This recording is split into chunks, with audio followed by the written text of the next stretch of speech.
Welcome to Fun Islamic Facts, where I share fun facts about Muhammad and the Quran whenever jihadis go on a killing spree.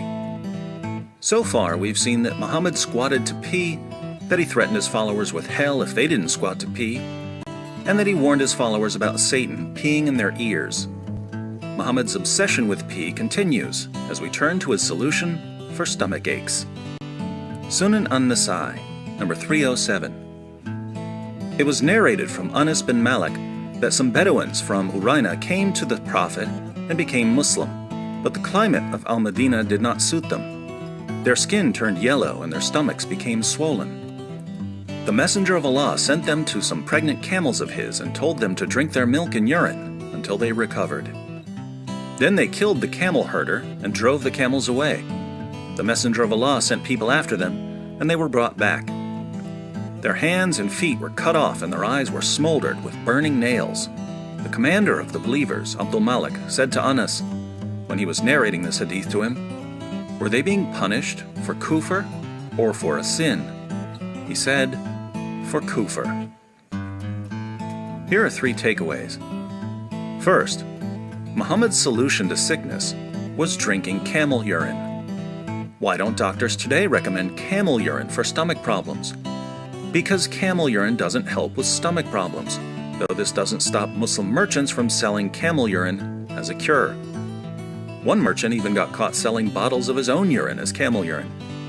Think about how much urine has been consumed by the Muslim community over the centuries because of Muhammad.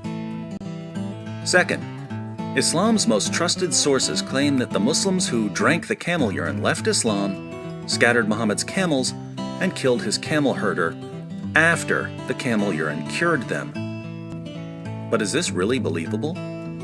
Why would they leave Islam and become enraged after following Muhammad's advice and being cured? Isn't it far more likely that they drank the camel urine, became even more sick, realized that Muhammad was a false prophet who made them drink camel urine, and scattered Muhammad's camels in a fit of rage? Third, Muhammad had his followers chop the men's hands and feet off and burn out their eyes with hot nails. The men were then left in the heat to die and were refused water. One of them was biting at the ground out of thirst. Muslims often claim that these apostates were tortured, mutilated, and left to die because of what they had done to Muhammad's camel herder. But Anas, who narrated the story, was specifically asked whether they were tortured, mutilated, and left to die because of some sin or because of kufr, their return to unbelief. Anas said that they were tortured, mutilated, and left to die for kufr, unbelief. Welcome to Islam, the religion that tells you to drink camel urine, then, when you get even sicker and decide to leave, chops off your hands and your feet, burns out your eyes with hot nails, and leaves you to die as you bite the ground from thirst.